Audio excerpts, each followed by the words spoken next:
Okay, this is the first of my 101 series, Chest 101. Obviously, in time I'll do Biceps 101, Shoulders 101, Back 101, Legs 101, etc. And we're going to start with creating a split in the upper part of the pectoral. So obviously this advice is for advanced bodybuilders. And by advanced bodybuilders I don't mean pro bodybuilders, of course. I mean bodybuilders who have accrued a reasonable and decent amount of mass. So you're going around and you've put on a decent amount of muscle.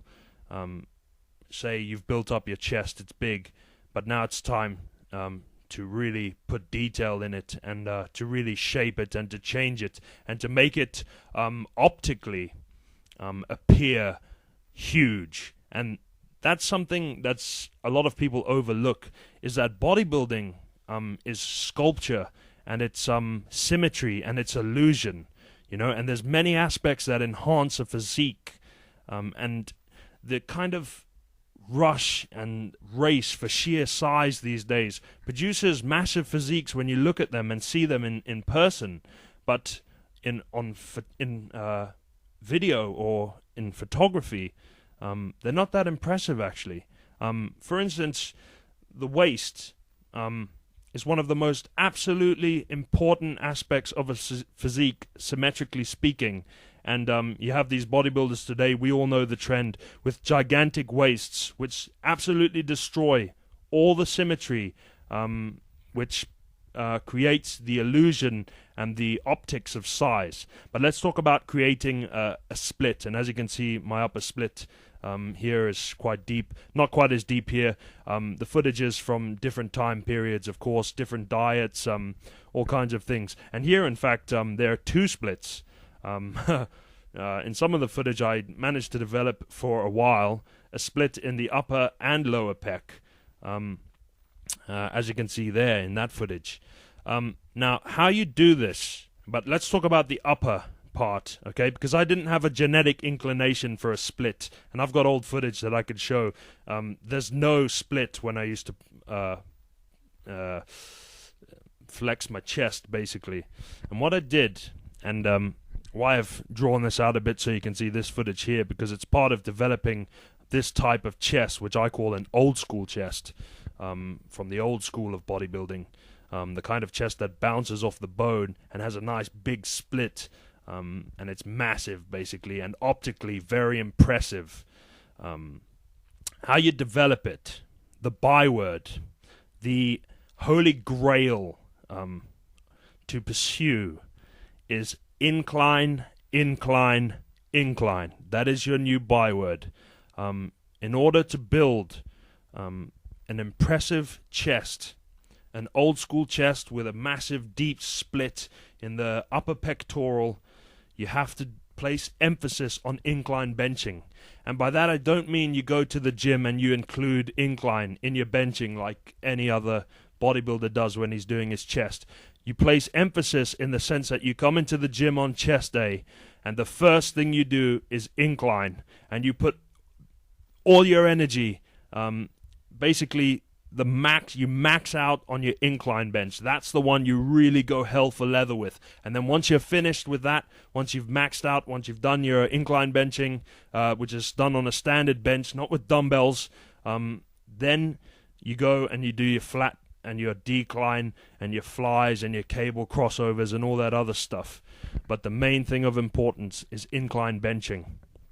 And this is how Arnold and what's his name, Reg Park, and some of those very old school bodybuilders built such incredible chests back in the day, basically. These chests that kind of bounce off the top of the rib cage. Basically, they placed emphasis on incline benching. Of course, there's other things to do, since this is Chest 101, that I would recommend. And one of them is slightly overlooked by chest builders, and it's dips, weighted dips. You should always be doing weighted dips. That's one of the main mega chest developers, and a lot of people neglect it. So here's my Chest 101 for advanced bodybuilders. If you've got the mass now, this is what you need to start doing. Place emphasis. Number one, place emphasis on incline benching. Okay? Then make sure you include weighted dips in your routine. And of course, you can do flat benching and you can do decline benching, and indeed must. Make sure you include your flat bench and decline. In fact, the 3 variations, incline, decline, and flat, are the most important for building a chest, and you should always include them, you know. And the flies and the dumbbell pullovers are to a less extent less important. Sorry, at the end here, I've just included some old footage. Some old photographs, to show that I didn't really have any outstanding genetic potential. This is me when I started out bodybuilding a couple of years, you know, I think about 19 or 20 here, you know. And I was tall, lanky, 6'4". Anyone at 6'4" knows it's incredibly difficult to put proportional mass on a frame that tall. But I persevered, and I had this always a vision in my mind. Of course, in that vision, I'm not ashamed to say it, my idol, of course, in bodybuilding is Arnold Schwarzenegger. Always looking at Arnold. I want to be like Arnold, you know, and millions of bodybuilders. The reason I'm not ashamed to say it is millions of bodybuilders say to themselves at some point, man, look at Arnold, I'd like to be like Arnold Schwarzenegger, you know, but I just said it to myself more than others. So, as you can see, there's not that much genetic potential. Here, I admit I've been called, even now, by some people, just another gym rat. But in these photos, I really was just another gym rat. Well, actually, I wasn't, because I used to train like someone who was insane. I've always been very strong, and I used to train very heavy regardless of my size. And here's a final comparison. As you can see from my side chest, I had the vision, but genetically it's quite a small chest. It's not very long. Genetically it's not a long chest, it's quite high.